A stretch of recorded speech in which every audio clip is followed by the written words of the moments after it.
সকালবেলা ঘুম থেকে উঠে দেখি অনেক বৃষ্টি হচ্ছে। তারপরে কি করলাম, তাড়াহুড়া করে নাস্তা রেডি করলাম, নিচেও খেলাম, মেয়েটাকে খাওয়াই নাই, সে খাবে না। তারপরে দৌড়ে ঝরে চলে গেলাম স্কুলে।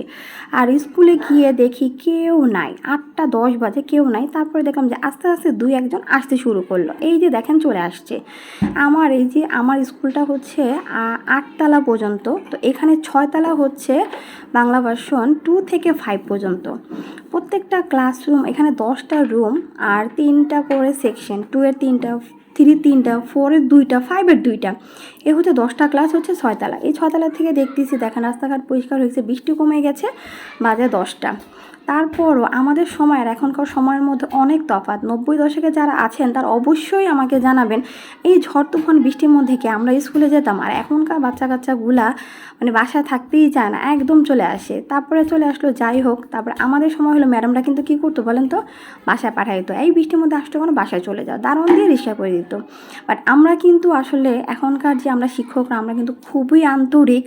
আগের দিনে টিচাররা তো আমাদের বেত দিয়েও পিটাতো, তো তখনকার দিনগুলো মনে হয় ভালো ছিল, আসলে মানুষ হতে পেরেছিলাম। এখনকার বাচ্চারাও হচ্ছে গিয়ে অনেক ভালো, কিন্তু এখন যে শিক্ষকদেরকে তারপরে যেভাবে মানে পদত্যাগ করাচ্ছে, এই জিনিসটা না আমার ভালো লাগতেছে না, এটা অপমান লাগে। শিক্ষককে কখনো অপমান করা যায় না। তাহলে বাদশা আলমগীর তার ছেলেকে শিক্ষক দিয়ে পড়াতো না, সে নিজেই পড়াতে পারতো। যাই হোক, এটা আসলে এখন সমাজ ব্যবস্থা এরকম হয়ে গেছে।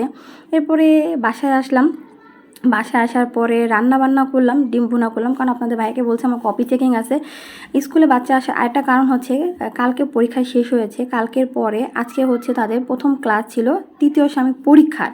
সেই পরীক্ষার জন্য বাচ্চা এমনিতেও কম আসতো, আর ঝড় তুফানের জন্য আরও কম আসছে। এরপরে হচ্ছে গিয়ে সন্ধ্যায় চা বানালাম, চা বানানোর পর চলে গেলাম আমার কপি চেকিং করতে, কারণ আমার কপি চেকিং করতে হবে, শেষ করতে হবে। আর কালকের দিন বন্ধ আছে, ইনশাল্লাহ সব শেষ হয়ে যাবে।